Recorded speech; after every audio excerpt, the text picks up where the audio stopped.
What happens when the threat you use to control your marriage suddenly becomes real, and your husband, instead of begging, just calmly tells you to pack? How did one impulsive power play unravel the secrets I'd spent years hiding and leave me watching my reputation fall apart, one legal receipt at a time? My name is Eulalia Veyron, though everyone calls me Eula. At 33, I thought I had figured out how to manage my life, my marriage, and my secrets. I worked as a mid-level insurance claims analyst, lived in a comfortable suburban home with my husband Nathaniel and our 7-year-old daughter Lila. From the outside, everything looked perfect. The cracks had been forming for months, maybe years. Nate had grown distant, spending more time in his home office working on IT projects, barely looking up when I walked into a room. Our conversations had dwindled to logistics about Lila's schedule and household maintenance. I felt invisible in my own home. That's when Callum Drake re-entered our lives. Cal had been Nate's university friend, a freelance photographer with an easy smile and an even easier way with words. When he moved back to town last spring, Nate invited him over for dinner. While my husband retreated into his usual silence, Cal actually listened when I spoke. He asked about my work, my interests, my thoughts on everything from movies to politics. "You're too interesting to be ignored," he told me one evening when Nate had excused himself early to work on some client emergency. "If I had a wife like you, I'd never let her feel lonely." Those words planted something dangerous in my mind. It started innocently enough. Coffee meetings to catch up, texts about shared interests, phone calls that stretched longer than they should have. Cal made me feel alive again, appreciated, desired. When Nate worked late, I'd meet Cal for dinner. When my husband traveled for work conferences, Cal and I would spend entire afternoons talking at his downtown apartment. "This isn't an affair," I told myself repeatedly. "We're just friends, close friends." But the secrecy felt thrilling. The deleted text messages, the careful alibis, the way Cal's eyes lingered on me when we were alone, it all fed something hungry inside me that Nate had stopped nourishing years ago. The breaking point came on my 33rd birthday. Nate had arranged dinner at our favorite downtown bistro, inviting a small group of friends, including Cal. I'd been looking forward to it all week, imagining how wonderful it would feel to have both men's attention focused on me. The evening started well enough. Our friends Sarah and Mike Thompson were there, along with Nate's sister Fiona and his mother Edith. Cal arrived fashionably late, bringing an expensive bottle of wine and a bouquet of peonies, my favorite flowers, though I'd never mentioned that to him. "How did you know?" I asked, accepting the flowers with a smile that felt too bright. "Lucky guess," Cal said, but his eyes held mine a beat too long. I noticed Nate watching us from across the table, his expression unreadable. Edith's sharp gaze flicked between Cal and me, her mouth set in a thin line. Fiona whispered something to her brother that made his jaw tighten. Throughout dinner, I found myself gravitating toward Cal's conversation, laughing at his stories, touching his arm when I made a point. It felt natural, effortless, everything my interactions with Nate no longer were. "Remember that photography workshop in college?" Cal asked Nate during dessert. "You were always behind the camera, never in front of it. Some things never change." "Some things do," Nate replied quietly, his eyes meeting mine across the table. The drive home was silent except for Lila's chatter about the chocolate cake. Once we'd tucked our daughter into bed, the tension that had been building all evening finally erupted. "What was that about tonight?" Nate asked, standing in our bedroom doorway with his arms crossed. "What was what about?" I kept my voice light, innocent, as I removed my earrings. "You and Cal, the flowers, the touching, the way you were looking at each other." I felt a familiar surge of irritation. This was exactly why I'd been pulling away from him, his paranoia, his accusations, his inability to trust me. "He's your friend, Nate. I was being friendly. Sorry if that's somehow threatening to you." "Friendly." He repeated the word like it tasted bitter. Is that what you call it? What are you implying? I turned to face him, letting anger mask my guilt. I'm not implying anything. I'm asking directly. Are you having an affair with Callum? The question hung in the air between us. This was my moment to come clean, to admit to the emotional intimacy that had been growing between Cal and me, to try to repair what Nate and I had lost. Instead, I chose warfare. How dare you, I let my voice rise, knowing Lila was asleep down the hall. How dare you accuse me of cheating just because I had a pleasant conversation with someone who actually pays attention to me? Eula, I'm not. No, you don't get to turn this around on me. You've been distant for months, buried in your work, treating me like I'm invisible. And now, when someone shows me basic human kindness, you immediately assume the worst. Nate's face went pale, but I was just getting started. The guilt I'd been carrying transformed into righteous fury, fueled by months of justifying my behavior to myself. Maybe if you acted like you actually wanted to be married to me, I wouldn't need to find friendship elsewhere.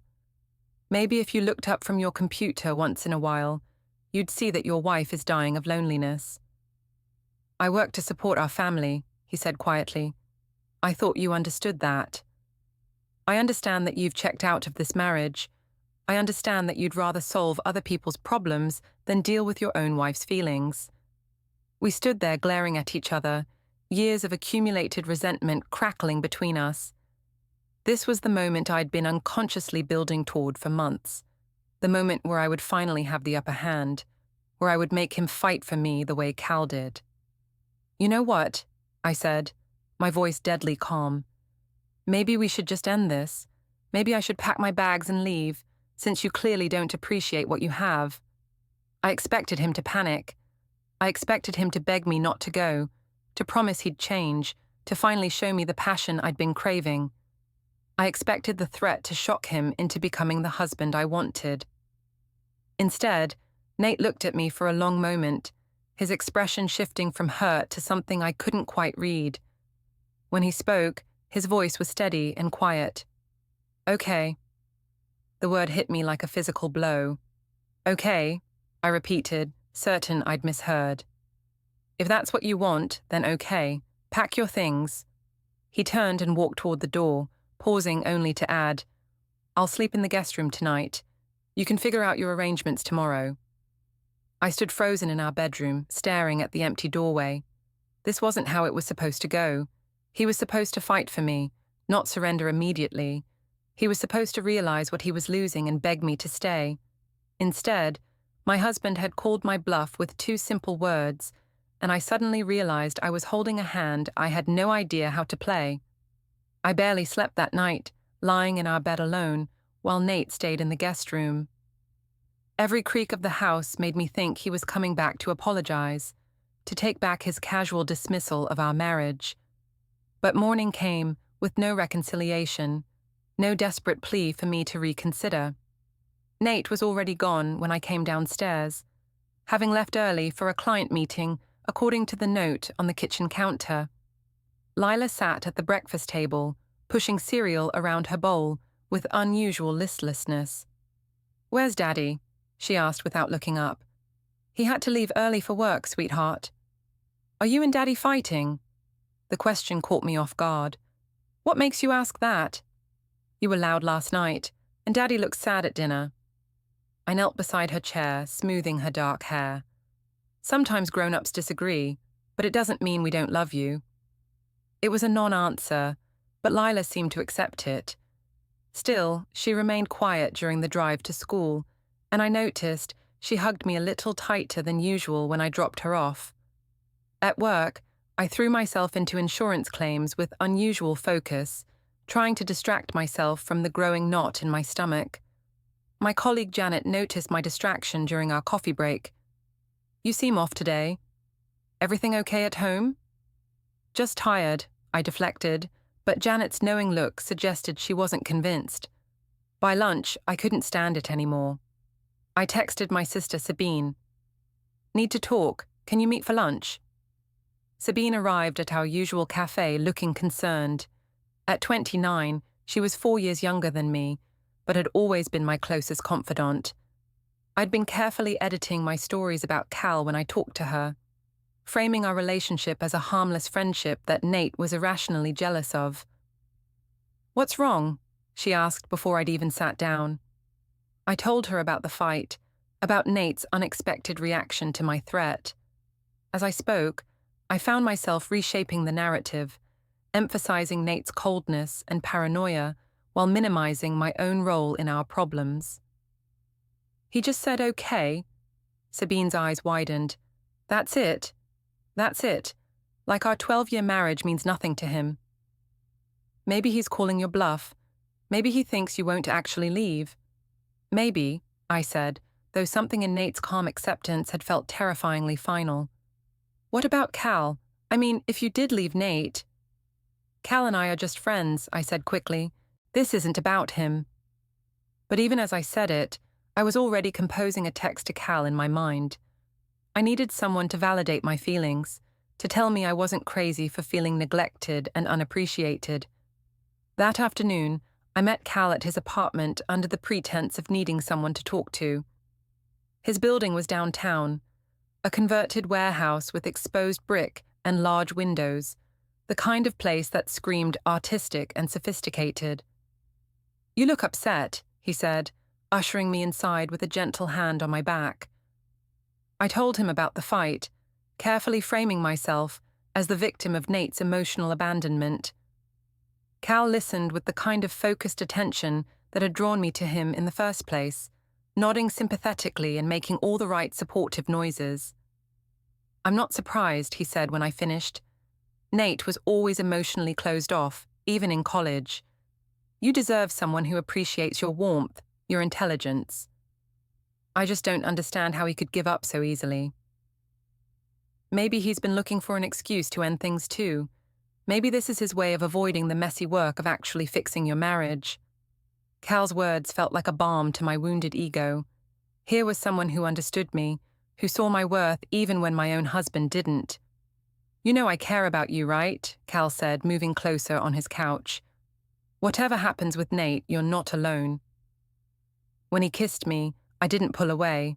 It felt like validation, like proof that I was still desirable, still worth fighting for. Even if my own husband wouldn't fight for me, at least someone would. I drove home in a haze of guilt and defiance, deleting Cal's texts from my phone as I sat in my driveway. Whatever had just happened in his apartment, I couldn't let it complicate things further. Nate was already home when I walked in, helping Lila with homework at the kitchen table. He looked up when I entered, his expression neutral. "We need to talk," I said, "after Lila goes to bed." The evening passed with excruciating politeness. Nate helped our daughter with her math problems while I prepared dinner, both of us maintaining a facade of normalcy for Lila's sake. But I could feel the tension underneath, thick and suffocating. Once Lila was tucked in, Nate and I sat in our living room like strangers. "Have you thought about what you want to do?" he asked. "I think we should try counseling," I said, though the words felt hollow even as I spoke them. "I've been thinking about that too, but I need to know something first." My heart started racing. "What? Are you having an affair with Callum?" The question again, the same one I'd deflected the night before with anger and accusations. This time, Nate's voice was calm, almost clinical. "No," I said, meeting his eyes. "I'm not having an affair." It was technically true. What had happened that afternoon was just a kiss, just a moment of weakness. It wasn't an affair. Nate studied my face for a long moment. "Okay, then we can try counseling." But something in his tone made me think he didn't believe me. Something in the way he looked at me suggested he was already several steps ahead of where I thought we were. The next few days passed in an uneasy truce. Nate made an appointment with a marriage counselor for the following week. I continued my routine of work and caring for Lila, but I felt like I was walking on eggshells. Then, on Thursday morning, everything changed. I was at my desk, reviewing a particularly complex autoclaim, when our receptionist approached with a manila envelope. "This was just delivered for you," she said, her voice carrying a note of curiosity. I opened the envelope to find legal documents, divorce papers, and an emergency motion for temporary custody of Lila. The papers were thorough, professional, and devastating. "Oh my God," I whispered, loud enough for several colleagues to look over. Janet appeared at my desk immediately. "Eula, what's wrong?" I couldn't speak, I couldn't breathe. The papers shook in my hands as I read through the formal language requesting dissolution of marriage and citing irreconcilable differences and breakdown of the marriage relationship. "Are those—" Janet's voice trailed off as she recognized the legal letterhead. Within minutes, word had spread through our small office. I could feel eyes on me, hear the whispered conversations. My personal life had just become public in the most humiliating way possible. I grabbed my purse and fled to the parking lot, my hand shaking as I tried to call Nate. He answered on the first ring. "You served me at work?" I hissed into the phone. "You had me serve divorce papers at my workplace." "I told the process server to deliver them wherever you could be found during business hours," Nate said calmly. "I didn't specify the location." "Everyone saw, Nate. Everyone knows." "I'm sorry about that. But this is what you wanted, isn't it? You threatened to leave. I'm just making it official." "I didn't mean, we were supposed to try counseling." "That was before I found your text messages." My blood turned to ice. "What text messages?" "The ones you thought you deleted. The ones where you tell Sabine how easy it is to manage me. The ones where you laugh about my paranoia while describing your lunches with Cal." I leaned against my car, feeling sick. "Nate, I can explain." "No need. My lawyer has copies of everything. We'll be in touch about the custody arrangement." He hung up, leaving me standing in the parking lot with divorce papers in my hands, and the sudden, terrible realization that my husband had been playing chess while I was playing checkers. The man I'd dismissed as passive and emotionally distant had just systematically dismantled my life with surgical precision. I drove home in a panic, my mind racing through everything I'd said to Sabine, every text I thought I'd deleted, every casual conversation where I'd mocked Nate's suspicions while secretly meeting with Cal. How had he recovered deleted messages? How long had he known? The house felt different when I walked in, colder, more formal. Nate was in his office with the door closed, and I could hear him talking quietly on the phone. Lila was at after-school care, giving us a few hours to deal with this crisis. I knocked on his office door and entered without waiting for permission.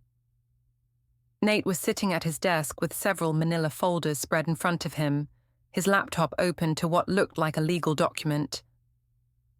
"We need to talk," I said.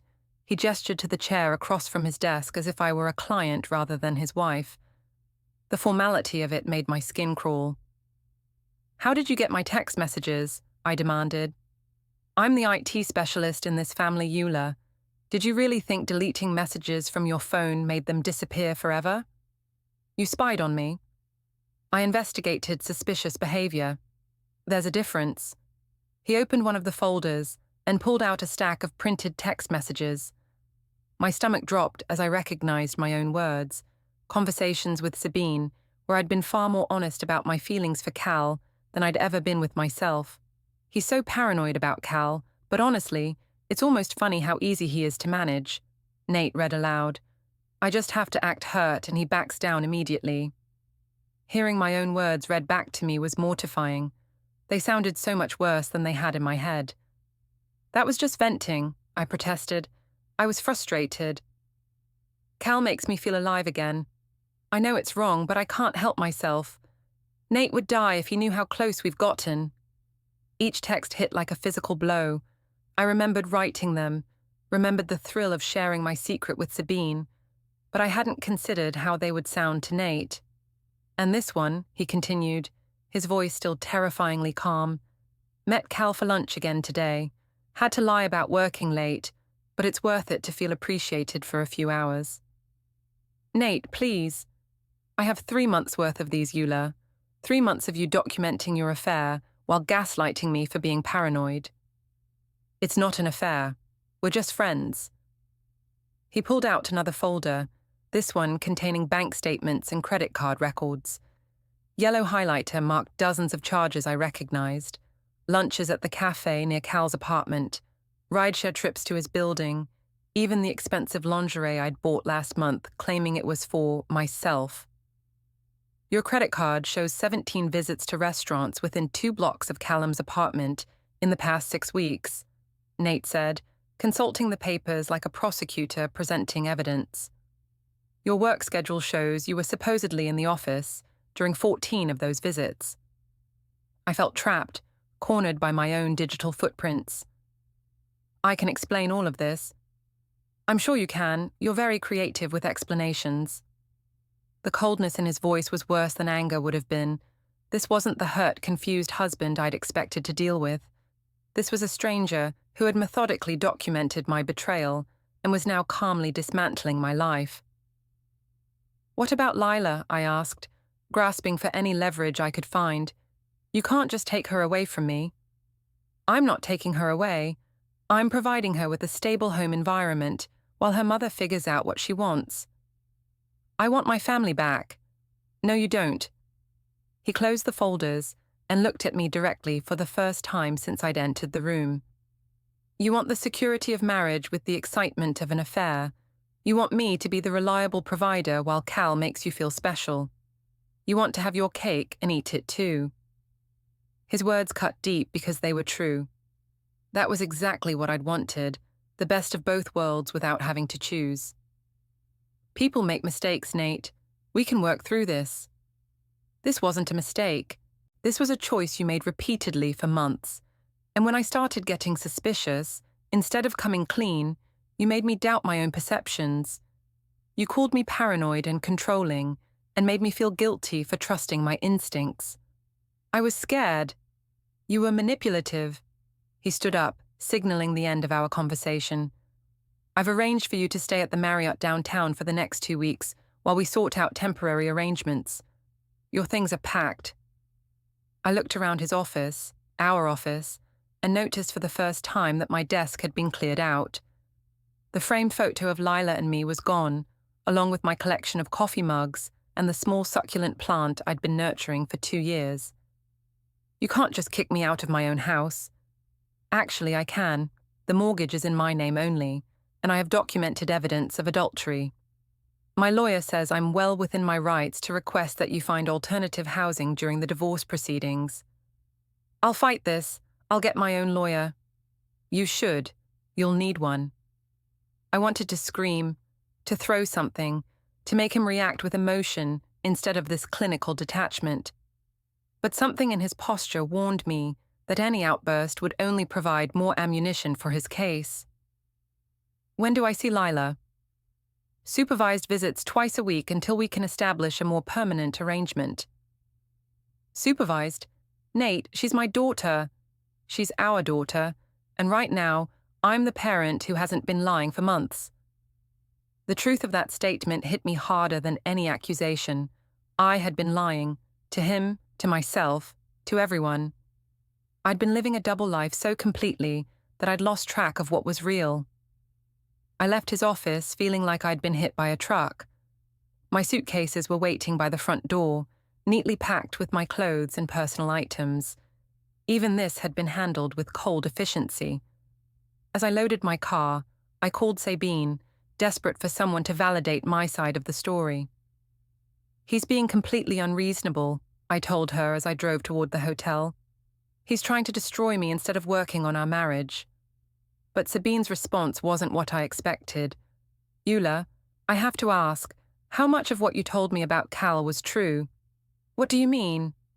"I mean, you said you were just friends, but some of those texts, they sounded like more than friendship." "Whose side are you on?" "I'm on your side, but I'm also worried about you. This whole situation has gotten really messy really fast." Even my own sister was starting to doubt me. The narrative I'd been carefully constructing, poor, neglected wife, driven to seek friendship elsewhere, was crumbling under the weight of evidence. That night, alone in my sterile hotel room, I tried to call Cal. I needed someone to remind me that what we had was real, that I wasn't crazy for feeling the way I did. "Eula, are you okay? You sound upset." "Nate filed for divorce. He knows about us." There was a long pause. "What does he know exactly?" "Everything. The texts, the lunches, the—" I stopped, realizing I was about to confess to the kiss we'd shared. Something I hadn't even admitted to myself was significant. "Look, maybe we should cool things off for a while," Cal said, "until this all blows over." "Cool things off?"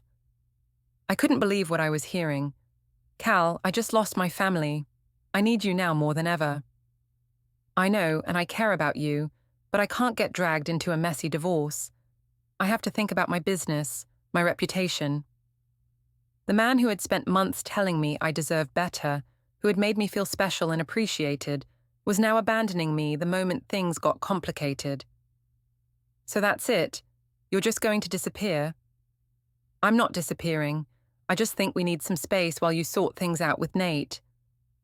After he hung up, I sat in my hotel room staring at my phone, finally understanding the full scope of what I'd lost. My marriage, my home, my daily access to my daughter, and now even the relationship that had seemed to make it all worthwhile. For the first time since this nightmare began, I started to cry. The next 2 weeks passed in a blur of humiliation and isolation. At work, my colleagues treated me with a mixture of pity and curiosity that made every day unbearable. Janet tried to be supportive, but I could see the questions in her eyes. Others weren't as kind. I heard her husband caught her cheating.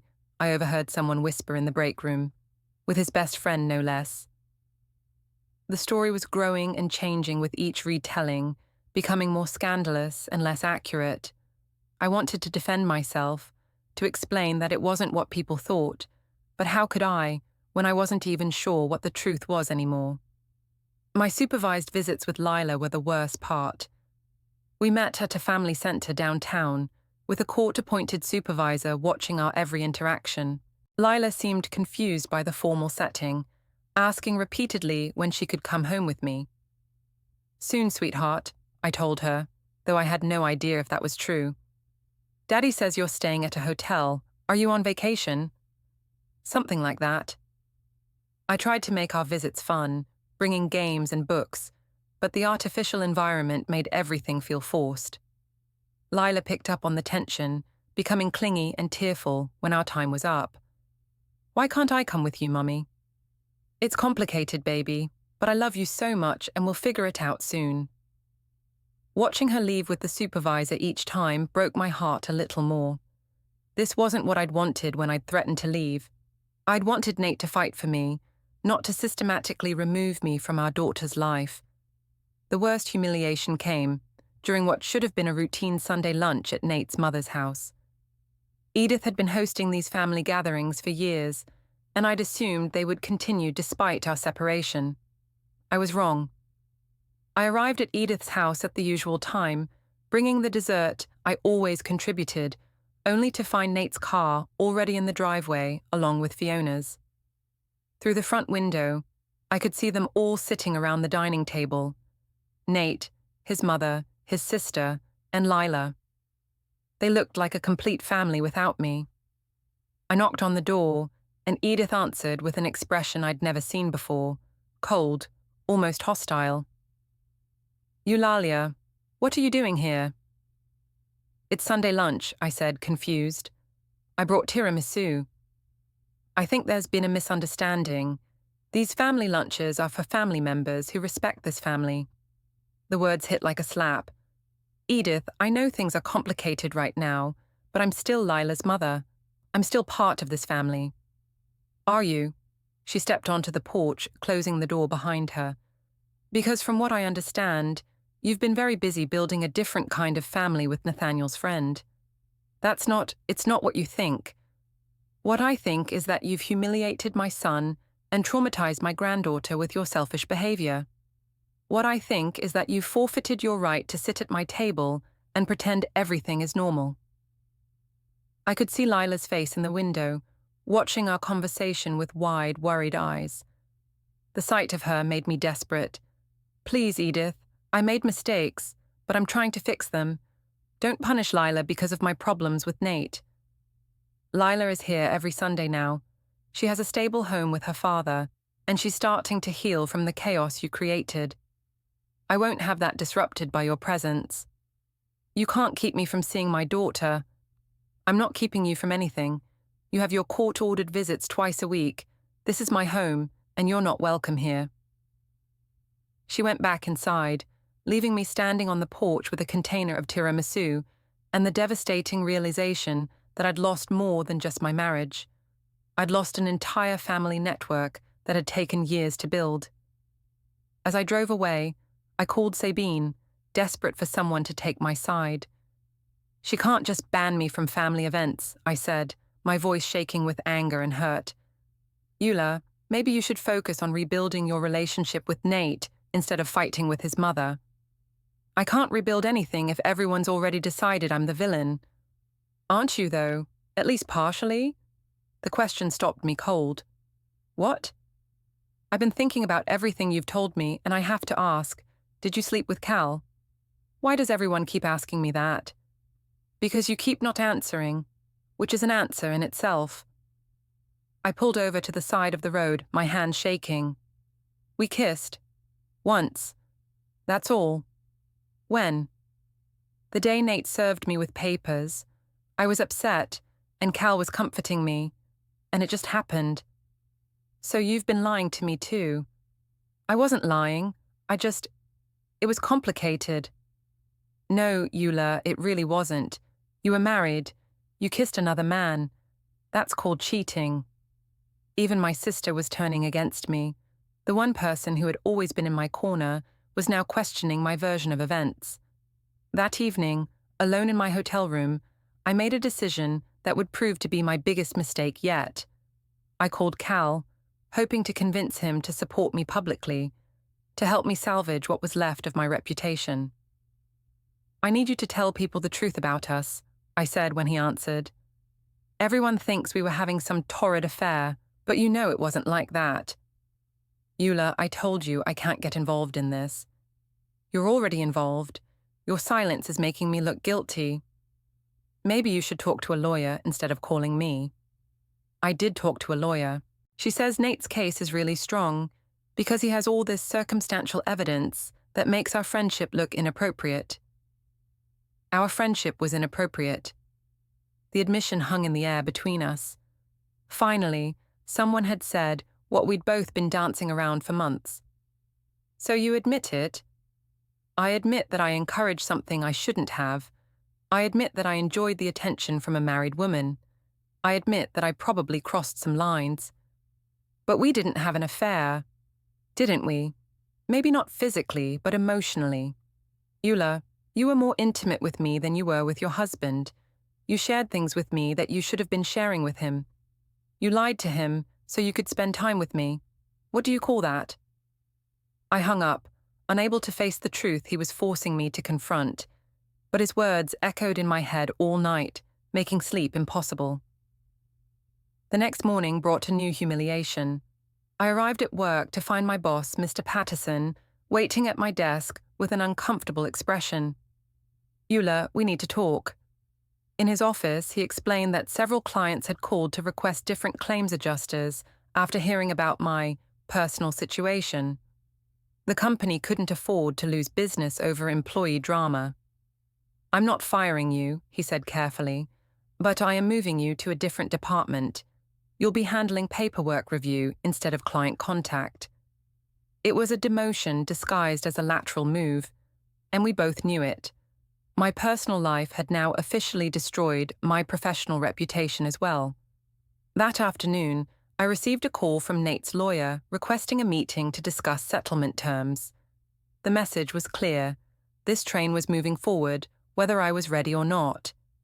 As I sat in my hotel room that evening, staring at the legal documents that would reshape my entire life, I finally understood what I'd done.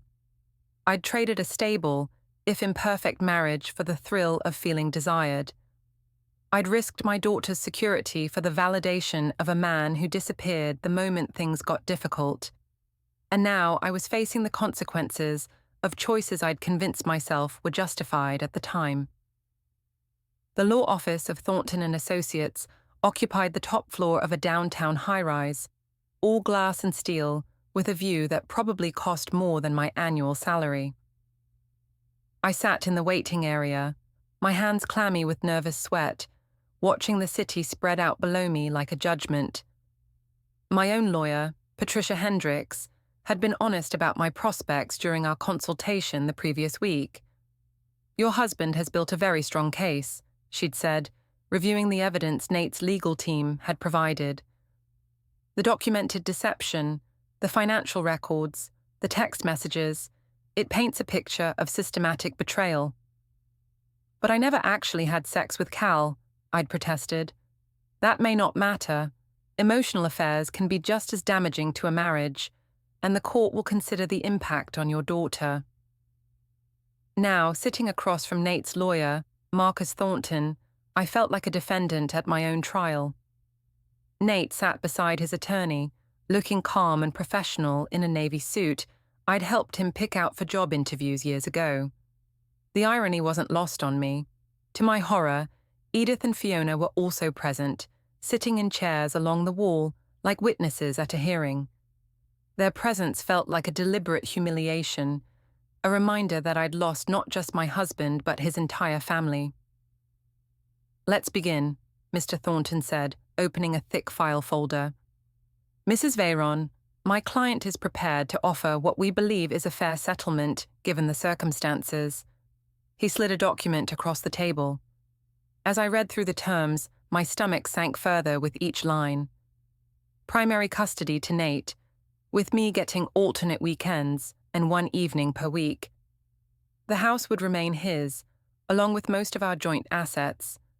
I would receive minimal alimony for just 2 years, barely enough to maintain my current lifestyle. "This is ridiculous," I said, looking at Patricia. "I'm entitled to half of everything." "Actually, you're not," Mr. Thornton replied smoothly. "Your state has an adultery clause that affects asset division. Given the evidence of your extramarital relationship, the court is likely to rule in my client's favor regarding property distribution." "I told you I didn't have an affair." "Let's review the evidence, shall we?" What followed was the most humiliating hour of my life. Mr. Thornton methodically presented a timeline of my relationship with Cal, supported by credit card statements, phone records, text messages, and even security footage from Cal's apartment building that showed me entering and leaving multiple times. "This shows Mrs. Veyron visiting Mr. Drake's residence on 17 different occasions over a 6-week period," he said, pointing to timestamps on grainy security photos, often during hours when she claimed to be working late. He produced printed emails between Cal and me that I didn't even remember writing, casual flirtations that looked damning when presented as evidence. "Can't wait to see you tomorrow. These lunch breaks are the highlight of my week," he read aloud. "Nate's working late again, so we have extra time to talk." Each piece of evidence felt like a nail in my coffin. Individually, they might have seemed innocent, but together they painted an undeniable picture of deception and betrayal. "And then we have this," Mr. Thornton said, producing a small digital recorder. My blood turned to ice. "What is that?" "A recording of a conversation between you and your sister, made 3 weeks ago." He pressed play, and my own voice filled the room, tinny but unmistakable. "The funny thing is, Nate actually thinks he's being so clever with his little investigation. He has no idea how easy he is to manage.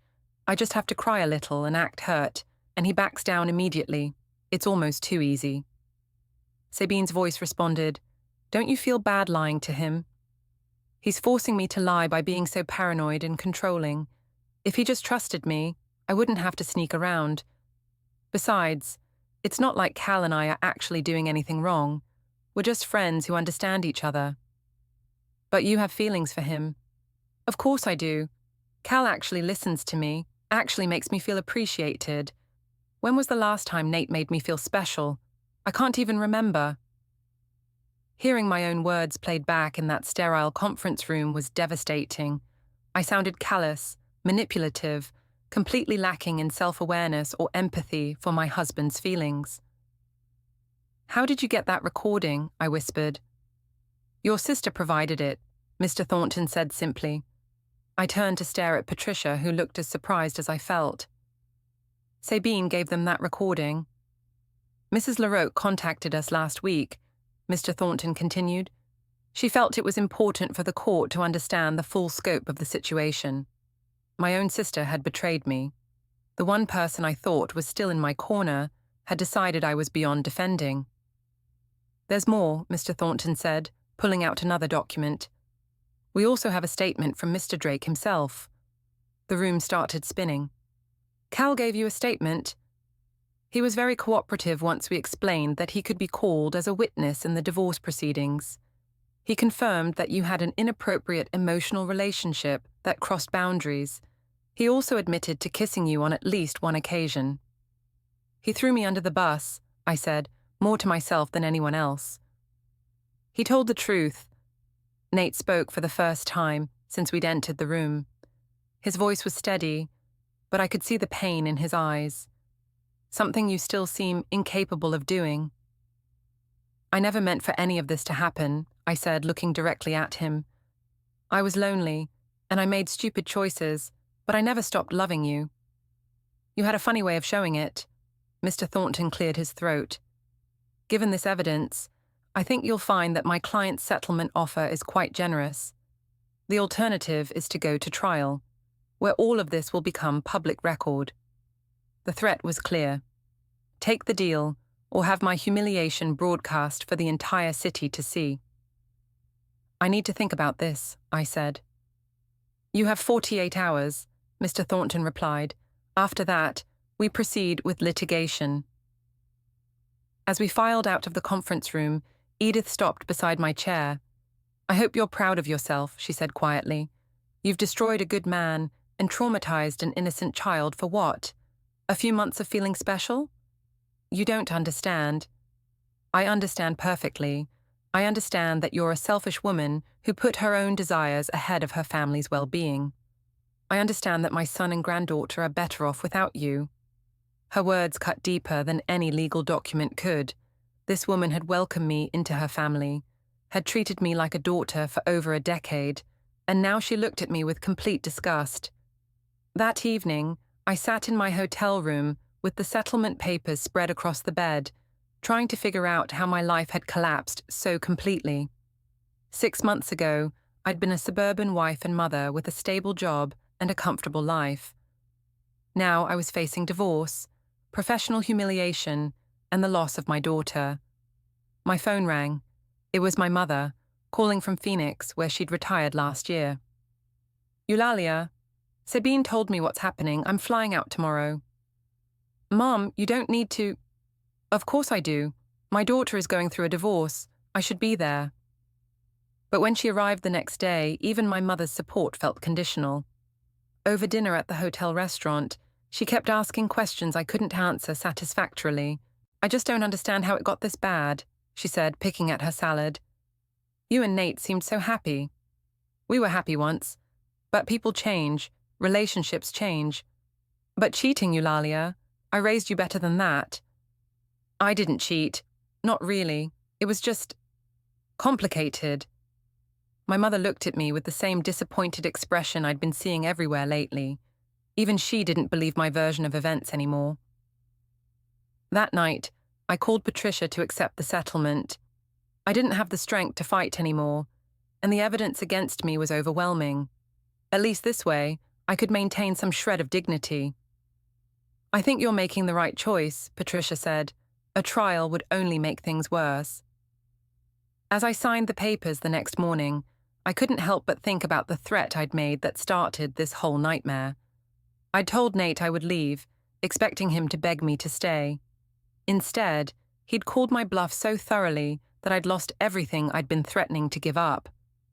The man I'd underestimated as passive and emotionally distant had outmaneuvered me at every turn, building an airtight case while I'd been busy justifying my behavior to myself. Now all that was left was the final hearing, where a judge would make our divorce official and seal my fate. The courthouse was cold marble and echoing authority. I sat alone in the gallery. Nate had his mother, sister, lawyers, a family united. Mine had scattered. Judge Chen's sharp eyes reviewed our agreement. Primary custody to Mr. Veyron. Supervised visitation for you, Mrs. Veyron. Alternate weekends, one evening, weekly. The gavel fell like a gunshot to the heart. Home, assets, alimony, his. Limited support for me, reflecting the adultery clause. Nate paused afterward. Lila's recital Thursday. Attend quietly. No warmth, no reconciliation, just boundaries. In my hotel room, the decree lay clinical and final. I'd threatened to leave, expecting him to beg. He'd said okay, and built an unbreakable case. I'd wanted excitement, validation. He'd protected our daughter. I'd lost everything. The bluff became reality. Too late, I understood.